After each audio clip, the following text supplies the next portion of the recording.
ભાવનગર સીટના સંસદ સભ્યના ઉમેદવાર દ્વારા બોટાદ ભારતીય જનતા પાર્ટીના પાયાના અને સંગઠનના કાર્યકરોને અલગ રખાતા હોવાથી અને કોઈ પણ કાર્યક્રમની જાણ નહીં કરતા હોવાથી નારાજગી વ્યક્ત કરી છે।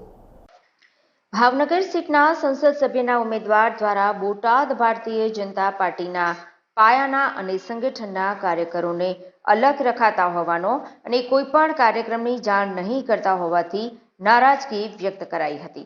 તેમજ તેઓએ જણાવ્યું હતું કે હાલના સંસદ સભ્ય ભારતીય જનતા પાર્ટીના ભાવનગર સીટના ઉમેદવાર દ્વારા બોટાદના પાયાના ભાજપના સંગઠનના કાર્યકરોને વિશ્વાસમાં લીધા સિવાય અન્ય કાર્યકરોનું નવું જૂથ ઊભું કરી પ્રચાર પ્રસાર કરી રહ્યા છે, જેના કારણે સંગઠનના કાર્યકરો ખૂબ જ નારાજ થયા છે અને તેઓએ જણાવ્યું છે કે હાલના નવા જે કાર્યકરો જોડાયેલા છે તેઓને ચૂંટણી અંગેનું કોઈ આયોજન કરતા આવડતું નથી અને હાલના સંસદ સભ્યના ઉમેદવાર દ્વારા સંગઠનના કોઈ પણ કાર્યકરોને મિટિંગની જાણ કરવામાં આવતી નથી કે તેઓને બોલાવવામાં પણ આવતા નથી કે તેઓની સાથે કોઈ જાતનો સંવાદ પણ કરવામાં આવતો નથી।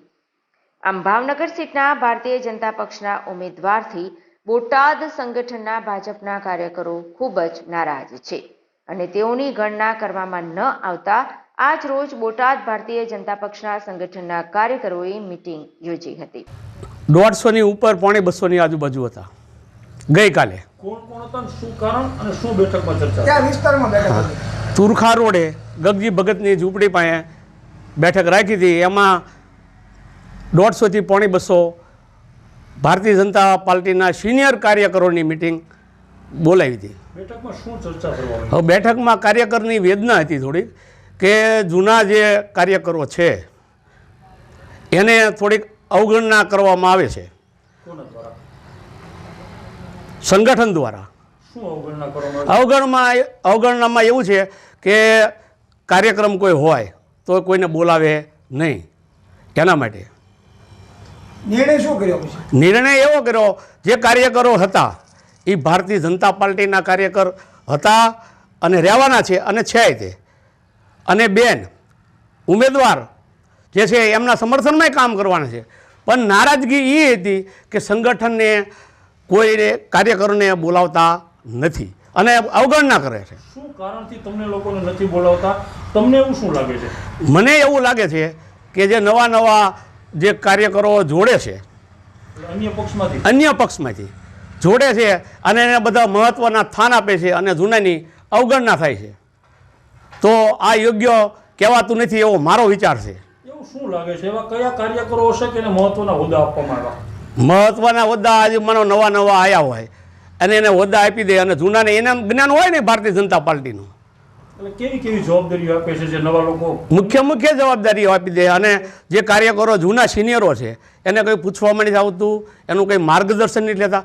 તો ભારતીય જનતા પાર્ટીમાં અમારે આવી સિસ્ટમ હતી નહીં, પણ કારણ કે નવા જોડે એને તો પાર્ટીનું જ્ઞાન હોય નહીં અને આ ખરેખર તો યોગ્ય કહેવાય નહીં, પણ બધા કાર્યકરોની વેદના હતી કે તમે રજૂઆત કરો, પ્રદેશ સુધી અમારો અવાજ પહોંચાડો અને જૂના જે છે એને બધા ગણે એવી, અને બેનને તો સારી એવી લીડથી જીતવા મોદી સાહેબનું કામ જોઈને તો લોકો મતય આપવાના છે અને નારાજ થયેલા વ્યક્તિઓ છે એ પણ કામ કરવાના છે, પણ સન્માન ભર્યા કરવાના છે। તો અત્યારે તમે સંગઠનથી નારાજ છો ખરા?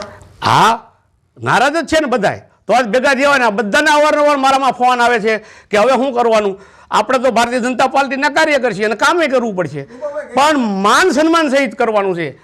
ગઈકાલે જે તમારે રાત્રિના બેઠક યોજી હતી એમાં મહત્વના કેટલા આગેવાનો કોણ હતા? મહત્વના બધા જે કાર્યકરો મુખ્ય એ બધા હાજર હતા।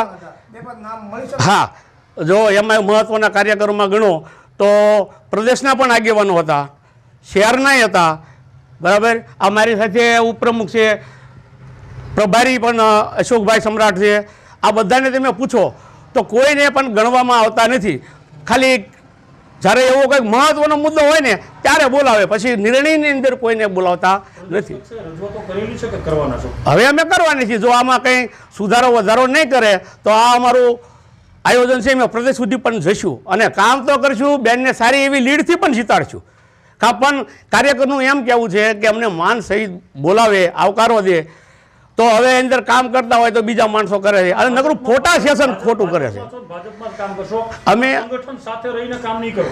જો નિર્ણય નહીં હરકો લે તો અમે કામ તો બધા કરવાના જ છીએ ભાજપનું, પણ તો સંગઠન હારે નહીં રહી અને ભારતીય જનતા પાર્ટીનું કામ કરવાના છીએ અને કરશે બધા એવી ખાતરી આપી છે અને બેનને સારી એવી લીડથી જીતાડવાના પણ છે. પણ માન સન્માન સહિત જો વસ્તુ કરે તો અમારું ભારતીય જનતા પાર્ટીનું સારું કહેવાય. મોદી સાહેબ જે કામ કરીએ છે દેશને દુનિયા માટે એનો બધાને ગર્વ છે, અમને પણ ગર્વ છે. વંદે માતરમ, ભારત માતા કી જય. તેમજ વધુમાં જણાવ્યું છે કે આવનારા સમયમાં આ બાબતની જાણ પ્રદેશ પ્રમુખ સુધી કરવામાં પણ આવનાર છે તથા જણાવ્યું છે કે બોટાદના ભારતીય જનતા પક્ષના બોટાદના સંગઠનના કાર્યકરોમાં ખૂબ જ નારાજગી જોવા મળી છે અને તે કારણે ભારતીય જનતા પક્ષમાં જૂથવાદ ન થાય અને તમામ કાર્યકરોને સાથે રાખી ચૂંટણીલક્ષી કાર્યક્રમ યોજવામાં આવે તેમ જણાવી રહ્યા છે. આ બાબતે આવનારા દિવસોમાં ભારતીય જનતા પક્ષના પ્રદેશ પ્રમુખ સુધી આ વાત પણ પહોંચાડવામાં આવશે તેમ જણાવ્યું છે. કાલે તુરખા રોડ ઉપર બોટાદ શહેરના મુખ્ય આગેવાનો દરેક સમાજના કાર્યકર્તાની બેઠક મળી હતી. ક્યાંક ને ક્યાંક નારાજગી જોવા મળી હતી, ક્યાંક ને ક્યાંક આંશિયામાં ધકેલાતા હોય એવા પ્રદેશના પણ કાર્યકર્તા હતા, પૂર્વ જિલ્લાના કાર્યકર્તા હતા, પછી નગરપાલિકાના પણ પૂર્વ પ્રમુખ, પૂર્વ સભ્યો, લગભગ બધા જ વરિષ્ઠ કાર્યકર્તા હાજર હતા. અશોકભાઈ, નારાજગી શું કારણસર હતી અને કોની સામે નારાજગી? નારાજગીમાં અન્ય પક્ષમાંથી આવેલા હોય અને મહત્ત્વની જવાબદારી જિલ્લા પંચાયતમાં મળતી હોય, ધારાસભામાં મળતી હોય કે પછી લોકસભામાં મળતી હોય, એટલે ક્યાંક ને ક્યાંક કાર્યકર્તાની ખૂબ જ નારાજગી છે. તો સંગઠનના કારણે નારાજગી છે કે સંગઠન સામે નારાજગી? સંગઠનનું મહત્ત્વ, સંગઠનના મેન જે કાર્યકર્તા છે એ લોકોને અવગણના થતી હોય એટલે ક્યાંક ને ક્યાંક તમારા માધ્યમથી અમે પ્રદેશ સુધી આ વાત પહોંચાડવા માટે આજ આયોજન કર્યું છે. અશોકભાઈ, ક્યાંક ને ક્યાંક ભરતી મેળો જે ભાજપમાં થઈ રહ્યો છે તેને લઈને તમારી અવગણના થાય છે? ભરતી મેળાનું તો બોટાદ જિલ્લામાં બહુ વધુ નથી, પણ છતાંય ક્યાંક ને ક્યાંક કાર્યકર્તા જે અવગણના થાય છે એના માટે અને તમે બોલ્યા ને હમણાં એટલા માટે જે કાંઈ કાર્યકર્તા જે કાલની મિટિંગમાં ગેરહાજર હતા એને આજે પણ ફોન આવે છે કે ભાઈ તમે ક્યારે આયોજન કરવાના છો અને અમને કેમ આમંત્રણ નથી આપ્યું, એટલા માટે આજે અમે તમારા માધ્યમથી પ્રદેશ સુધી વાત પહોંચાડવાની શું છે તમારા? માગણી છે, કામ કરવું છે. ભારતીય જનતા પાર્ટીના વરિષ્ઠ કાર્યકર્તા છે, કામ કરવાના છે ને કરશું, પણ ક્યાંક ને ક્યાંક જવાબદારી ક્યાંકને મળે ન મળે, માન સન્માન ગવાતું હોય એ જ મુદ્દો છે. સંગઠન સાથે રહીને કામ કરશો કે સંગઠનથી ભીનું કરીને કામ કરશો? ચોક્કસ સંગઠન સાથે જ કામ કરવાનું છે, ભારતીય જનતા પાર્ટીનું જ કામ કરવાનું છે અને કરશું, પણ ક્યાંક ને ક્યાંક નારાજગી જોવા મળી છે.